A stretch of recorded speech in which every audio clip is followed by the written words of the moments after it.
안녕하세요. 팩트만 전달하는 찬쇼입니다.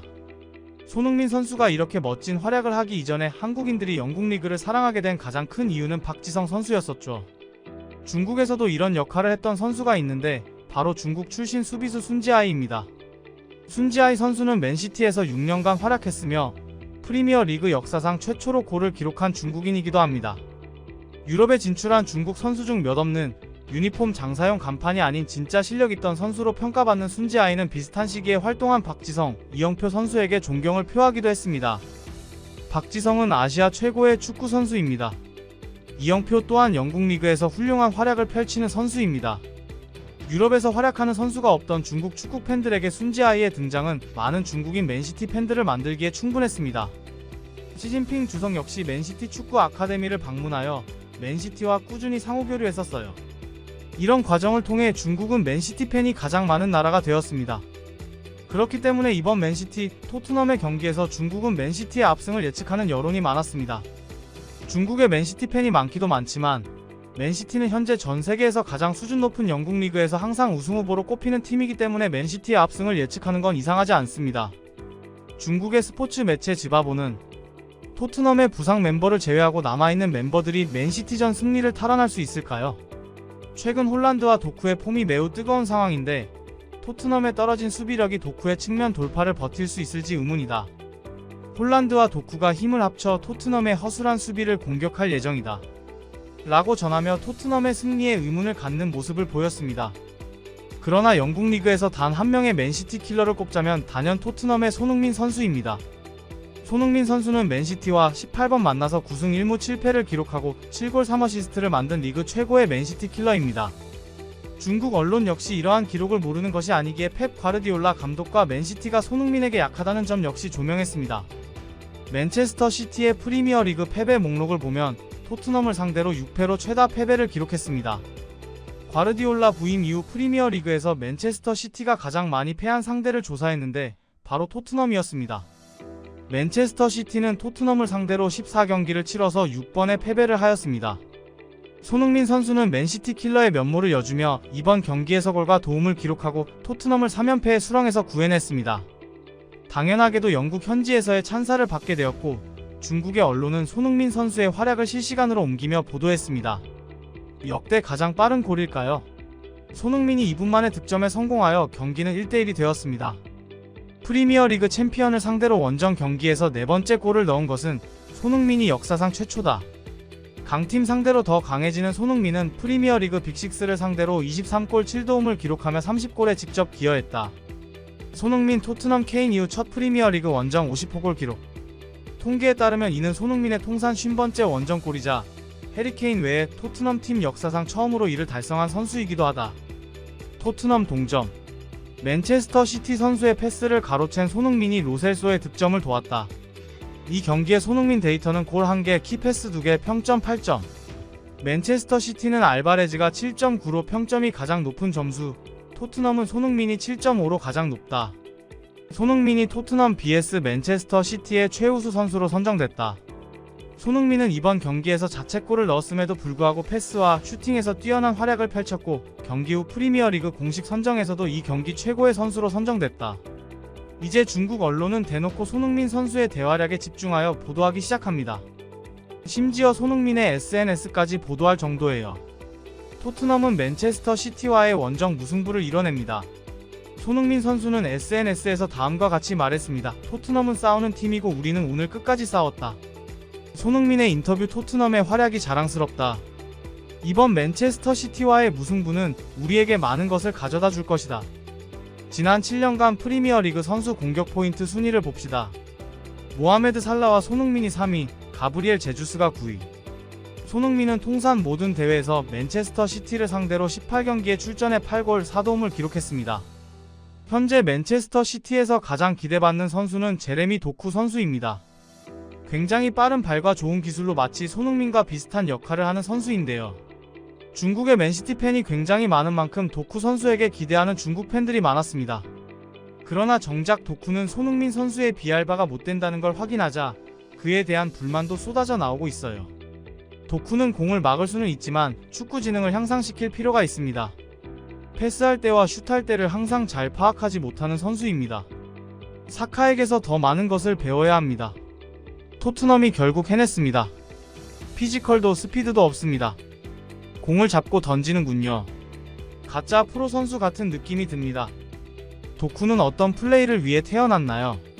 그의 몇 경기를 봤습니다. 그는 순수한 공격형 피니셔입니다.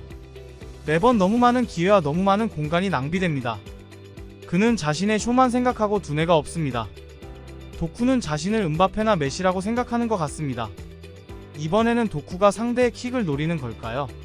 슈팅이든 패스든 막힌 적이 많아요. 공을 잃으면 멍하니 서 있을 뿐입니다. 이 작은 선수를 보세요. 공을 잃으면 싸워야 합니다. 심지어 파울을 범하면 상대의 리듬을 늦춰야 합니다. 손흥민의 활약을 보고 도쿠에게 화풀이를 하던 중국 팬들은 이제 심판을 욕하기 시작합니다. 물론 심판의 미심쩍은 판정이 있었습니다. 홀란드 선수가 파울을 당하고 맨시티에 어드밴티지를 줬으나 그릴리시가 1대1 찬스를 잡으려 하자 경기를 중단하는 실수를 범했어요. 중국의 여러 언론과 맨시티 팬들은 이제 심판에게 주목하기 시작합니다. 심판님 무슨 말씀이세요? 사이먼 후퍼가 실수한 순간 홀란드의 포유와 악마의 얼굴은 사납습니다. 과르디올라 인터뷰 리플레이를 보면 심판이 유리하다고 판정하고 경기를 중단시켰다는 것은 상상하기 어렵습니다. 이 동작이 이해가 안 됐어요. 공이 패스된 후 휘슬이 울리니까 이 동작이 이해가 안 됐어요. 홀란드가 땅바닥에 쓰러지자 심판은 경기를 계속하라는 신호를 보냈습니다. 저는 그들을 비난하고 싶지 않습니다. 가끔은 누구나 일을 하다가 정신을 잃을 때도 있습니다. 토트넘 감독 인터뷰 과르디올라 감독의 심판에 대한 불만과 분노에 대해서 이해한다. 그러나 우리는 이제 상위권 팀들과 경쟁할 수 있는 힘이 있다. 이제 중국의 축구팬 누리꾼들의 생생한 댓글 반응 확인하시죠. 팩트만 전달드리는 찬쇼TV. 구독과 좋아요 부탁드립니다. 손흥민은 맨체스터 시티 경기에 특화되어 있으며 맨체스터 시티를 상대로 경기할 때마다 골을 넣는다는 것을 알게 되었습니다. 도쿠는 맨시티에서 가장 빠른데도 불구하고 손흥민을 따라잡을 수 없나요?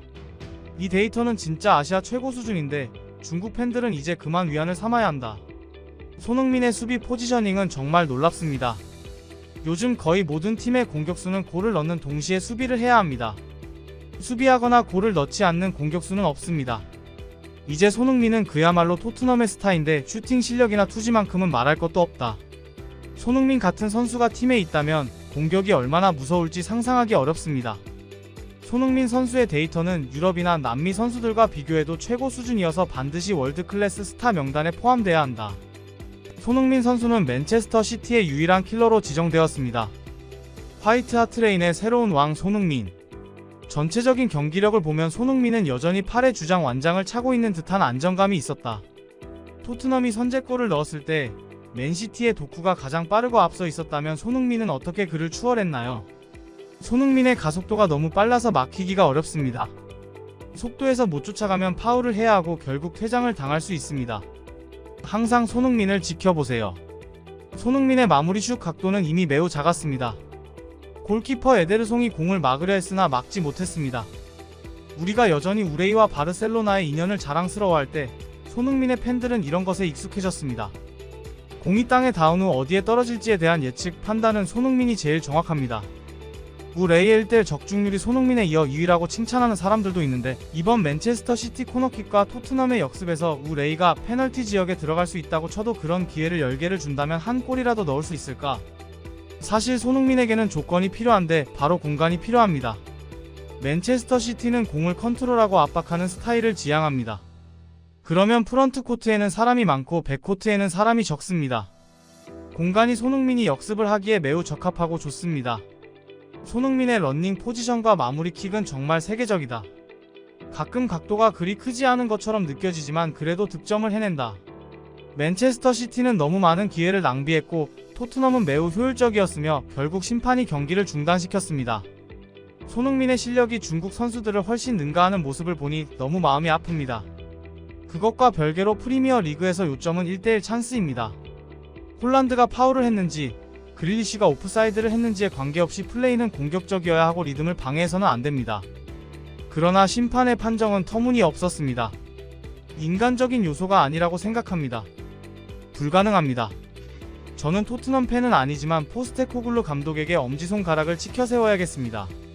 야심찬 신임 감독이 매 경기마다 미친듯이 득점하고 실점합니다.